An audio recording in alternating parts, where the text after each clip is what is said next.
Organismos defensores de los derechos humanos durante años han reportado la constante y sistemática violación a los derechos de los migrantes que ingresan a México por la frontera sur, un lugar de aplastante belleza, pero la inseguridad y los abusos de las autoridades migratorias propician todo tipo de excesos. Es desconcertante que sean las mismas autoridades que deben resguardar el orden y el respeto las que están cometiendo violaciones contra los migrantes.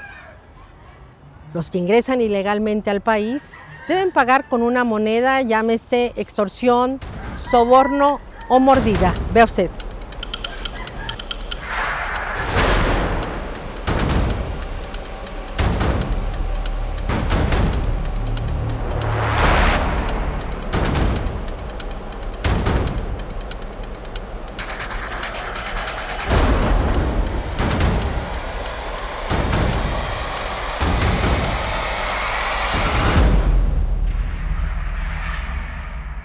Eran dos policías. Me dijeron que no podía ir en el tren porque no sé por qué motivo, pues. No podía ir en el tren, entonces le dije, bueno, está bien, no puedo ir, entonces en la próxima parada que haga el tren, ahí me voy a bajar. Pues él dijo, no, te vas ahorita, tienes que bajar ahorita, hijo de tu chingada madre, que no sé qué, pues. Me echó gas en los ojos, gas lacrimógeno, y pues me quedé ciego y pues me empujó y pum, caí en la vía, mi pie cayó en la vía. Gracias a Dios solo fueron mis 2 dedos nada más. Iba subiendo el tren, cuando estaba arriba él lo que me preguntó que hacia dónde iba. Yo no le contesté, entonces cuando él no le contestó, entonces me alumbró la cara. Y fue cuando él me empujó hacia las vías. ¿Ya estabas arriba? Sí, estaba, empezando a subir. Había subido la primera grada y me pasaba la del... ¿Qué te pasó? No, cuando caí, lo que hice fue ver mi brazo, estaba destrozado, lo agarré y fui por ayuda. Los maleantes me pegaron el balazo y... Dice que eran de Nicaragua y dice que las agarraron, eran 3, las violaron y después las mataron. Un señor se metió a quererlas desapartar, pues le volaron una mano con el machete. De allá las muchachas estaban gritando, dice, le volaron los senos y las mataron a las 3. Y las tiraron así en una... ¿En dónde? Acá en Lechería. Más adelante las tiraron así como en una poza. Ahí como un medio pantano, ahí quedaron los 3 cuerpos. En el túnel, entrando a Orizaba, en ese cerro, ahí ese tramo, ahí salen ellos, ahí están. Más arriba no salen, no sé por qué. Va aumentando, los delitos en contra de las personas migrantes. A veces son secuestros masivos, a veces secuestros hormigas, a veces hay una ola de violaciones sexuales hacia las mujeres y hacia los compañeros y compañeras transvestis, transgénero. A veces tenemos testimonios de policías federales extorsionando a la gente, policías municipales, en fin. Es toda una lotería esto. Desde la entrada en vigor del Plan Frontera Sur, las deportaciones y los riesgos para los migrantes centroamericanos se dispararon de forma alarmante. En los primeros 7 meses, las autoridades mexicanas detuvieron a casi 93,000 indocumentados, mientras que Estados Unidos arrestó a poco más de 70,000 en ese mismo periodo. Es decir, que la iniciativa gubernamental del presidente Enrique Peña Nieto preparó el terreno para lo que muchos activistas y académicos consideran como una cacería de migrantes, quienes denuncian sin cesar extorsiones y abusos de parte de los propios agentes de migración, policías y militares que se suman a las violaciones y explotación del crimen organizado. Huyen de Guatemala y llegan a Guatepeor, en lo que es mucho más que solo un simpático juego de palabras, sino más bien una realidad que desmorona sus sueños. Chanclas trae. ¿A quién se las va a entregar ahorita? Ahí lo entregar. ¿Cuánto le pagan por cargar? Está bien pesado. Unos 50 pesos. ¿Cuántos viajes echa al día? Primero que ahorita. Hay mucha competencia, ¿verdad? Veo que hay muchos. Primero ya. No salen ni para los frijoles. ¿Y luego? Pero bien pesado, ¿como cuántos kilos trae? Como unos 30, yo. ¿Pero no es más fácil, mejor que traiga a las personas? Pues No, Mercancía y también los que quieren ir al otro lado. eso pasa. ¿Dónde vive? En el Seibo, Aquí. sí. ¿Y qué viene a hacer por acá?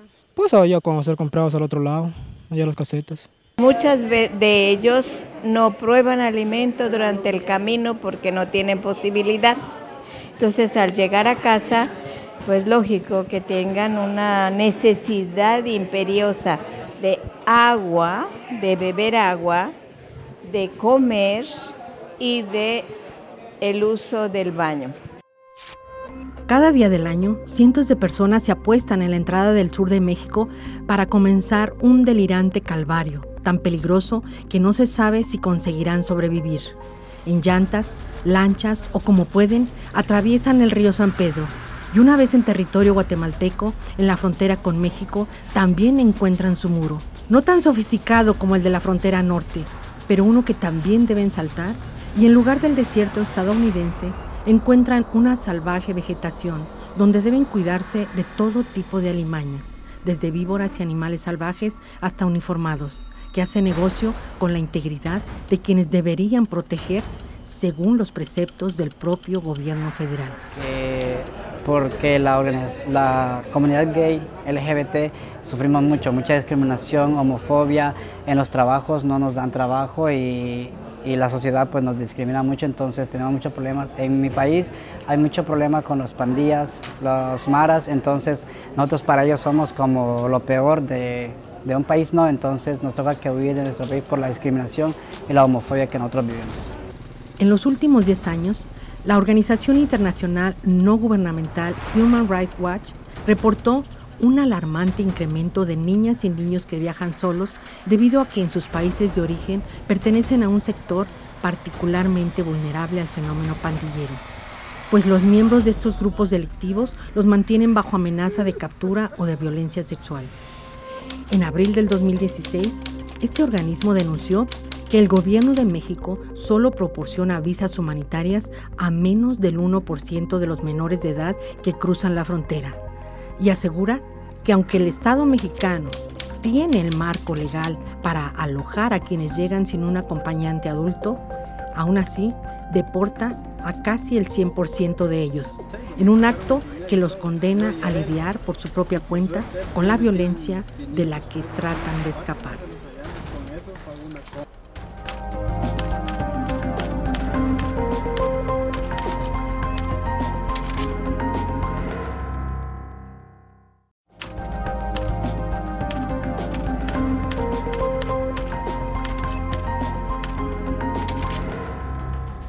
En junio de 2014, el gobierno de México puso en marcha el Plan Integral Frontera Sur, con un objetivo muy claro: conseguir una frontera próspera y segura que fomente el acceso formal al país. El propio presidente Enrique Peña Nieto afirmó que la iniciativa protegería y salvaguardaría los derechos humanos de los migrantes en territorio mexicano. Ellos, quienes recorren más de 50 kilómetros a pie en un ambiente selvático y peligroso para llegar a Tenosique, donde esperan montarse en el lomo de la bestia. Ahí se ubica la 72, un albergue llamado así en memoria de los migrantes asesinados en San Fernando, Tamaulipas, y campo de refugiados que con muy poco les dan todo a los que consiguen llegar a ellos, y donde a diario se vive una realidad que ni el Plan Frontera Sur ni la administración de Enrique Peña Nieto parecen considerar. Estamos a 60 kilómetros de la frontera con Guatemala.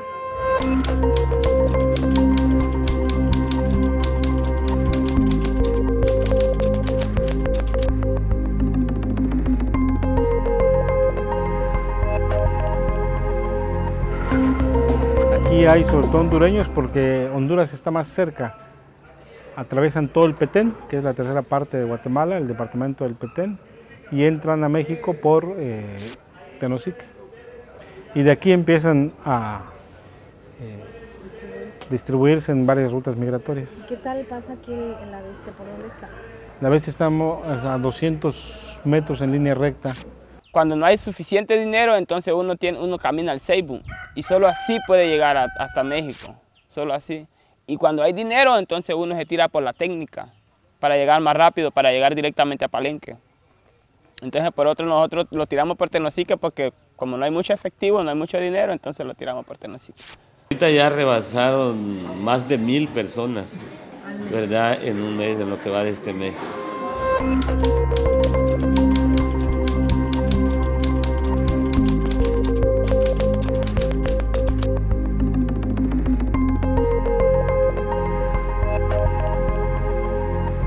Sí, diario estamos recibiendo arriba de 50, 70, 80 y veces hasta 100 personas. Registro de desaparecidos aquí en México es bien difícil. Andaba una cantidad de casi 20,000 centroamericanos desaparecidos.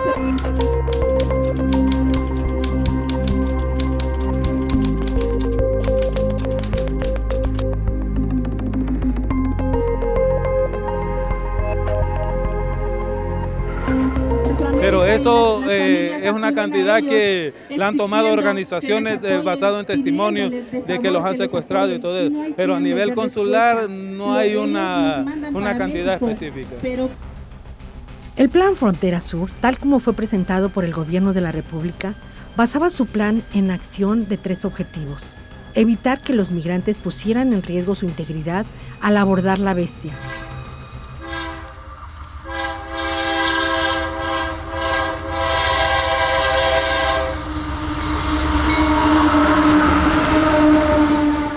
Garantizar su seguridad y protección durante su paso por México y combatir a los grupos criminales que violan sus derechos. Pero la iniciativa no ha detenido el flujo migratorio y más bien ha propiciado la exploración de otras rutas, acaso más peligrosas, pues los migrantes prefieren adentrarse a un viacrucis de incertidumbre antes que regresar a donde no encontrarán más que una muerte segura. Mira, la mayoría de los casos que nosotros tenemos, el último contacto se ha dado aquí en México. Hay unos casos en los cuales ya se presume que fue asesinado aquí en territorio mexicano. Entonces por eso es que nosotros andamos haciendo la exigencia. La Comisión Nacional de los Derechos Humanos es un ente más, ¿verdad? Ellos quieren pues lavarse las manos, pero son otra parte de los actores que hacen daño, ¿no? En primer lugar, para subir el chamaco al tren, yo lo que hago que lo dejo a él adelante, a la madre más adelante, yo lo tomo acá más atrás. Cuando yo lo tomo, me agarro bien y lo paso recogiendo con esta mano, lo subo y luego subo a la madre. Empezamos a recibir muchas víctimas de la violencia generalizada en Honduras, El Salvador, Guatemala sobre todo, y entonces la gente empezó a pedir refugio al Estado mexicano y ahora más de la mitad de nuestros huéspedes son solicitantes de asilo y refugio. El mismo gobierno centroamericano, ¿verdad?, es el que ha permitido tantas cosas que ya ahorita se le salió el control de las manos. Y aquí en México el crimen organizado pues también ya está infiltrado en el mismo gobierno. La red de documentación de las organizaciones defensoras de migrantes identifica en su informe 2014 Migrantes Invisibles, Violencia Tangible, que las características sociales de los centroamericanos los expone a distintos niveles de inseguridad y vulnerabilidad, por ser migrantes en tránsito en una situación irregular sin papeles migratorios, por estar en condiciones de aguda precariedad socioeconómica, por la incompleta formación escolar con que cuentan y por el desconocimiento de sus derechos y del sistema de justicia mexicano. Mira, nosotros en el comité que represento tenemos registrado un aproximado de 350 casos de desaparecidos. Pero si ya nos vamos a las familias que se acercan a Relaciones Exteriores de El Salvador, ahí andan un aproximado de 1.100 casos de personas desaparecidas. Ya no vienen muchos en busca de mejores condiciones de vida, sino más bien de salvar la propia vida. Con mucha pena, mucho dolor, vemos que el gobierno mexicano pues no está dando las condiciones necesarias para estas personas. Pita el tren, salen corriendo, ¿verdad? Agarrar el tren. ¿Qué tal de peligroso está aquí? Ahorita en este mes llevamos ya 3 mutilados. El tema de los migrantes desaparecidos y fallecidos no se tocaba mucho. Lo que importaba eran las remesas, lo que enviaban los migrantes que estaban en Estados Unidos, pero debido a las presiones que se han hecho por organizaciones civiles, de familiares, ahora se está viendo un cambio porque se está tocando un poco más este tema de los desaparecidos. Quizás no en la importancia que nosotros quisiéramos, porque nosotros estamos pidiendo un mecanismo de búsqueda efectivo. Uno de los factores que impulsaron la creación del Plan Integral Frontera Sur fue la crisis humanitaria que se desató entre 2013 y 2014, cuando más de 52,000 niños y adolescentes intentaron cruzar hacia Estados Unidos, provenientes en su mayoría de Guatemala, Honduras y El Salvador. Sin embargo, lejos de velar por sus derechos, el Plan Frontera Sur se ha ocupado de maximizar el control en los puntos donde los migrantes abordaban el tren, lo que provocó dos consecuencias. Por una parte, se incrementaron exponencialmente las deportaciones de centroamericanos y surgieron rutas alternas, donde, según señalan las evidencias y testimonios, es mucho más alta la tendencia a cometer delitos y crímenes graves.